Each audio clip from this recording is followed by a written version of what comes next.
So with the default setup, I've included this torque calculation. So if we come over to advanced charts and we select torque and power for this and we start increasing the throttle, we then get, you'll see the driver's wish is what's setting it.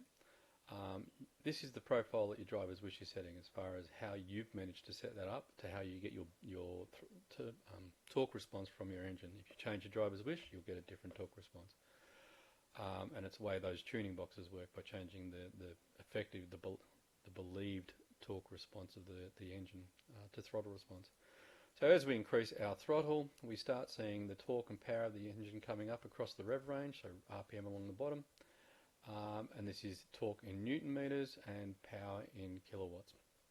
And we can see that we've started to change the profile up around the 90%, nothing after 100% because we're at limited. And so this stock machine came out with 399 Newton meters of torque is what the calculated value is. How good is this calculated value, and where did it come from? It came from this particular website, which I've linked here to give kudos to the person who came up with it, with the formula. So obviously you'll have to adjust this to your machine and find your correction factor. Now, to show how well it works with this particular engine, this green line here is the web output torque of the OM612 in a 2004 Jeep Grand Cherokee. This is given from websites and profile. The blue line is the calculation. So this calculation with the correction factor applied for this machine, or for this engine, this is the actual calculated value. So that gives me reasonable confidence, I believe, that the calculation at least works for this engine, which is a 5-cylinder engine. Obviously this has all been changed to suit, and that's all part of the Newton meter calculation. When we come here, that there is lines up with this, and the 0.71 is the correction factor I had to apply to get the theoretical calculated torque to match the actual output from the manufacturer, what they've shown. So this, to me, again, says that it's reasonably accurate for this machine. Kilowatts is a direct calculation, so that's pretty much well known. So this is a direct calculation off there. And that also aligns with the profile from the manufacturer as well.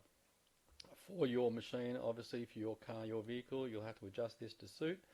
I would recommend that you get the manufacturer's profile, which you'll need to set your correction factor.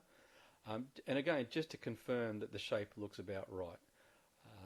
Otherwise, I just wouldn't trust it. But for me, I kind of figured that was reasonably accurate to my engine. So that's where this torque calculation comes from. There's obviously a million different things that affect torque, so therefore you couldn't use it on a raw engine. There's various different functions going to change that. But having considered the fact that I had this data from the manufacturer and that I could replicate it with this machine, that allowed me to find the correction factor and get some comfort in this calculation.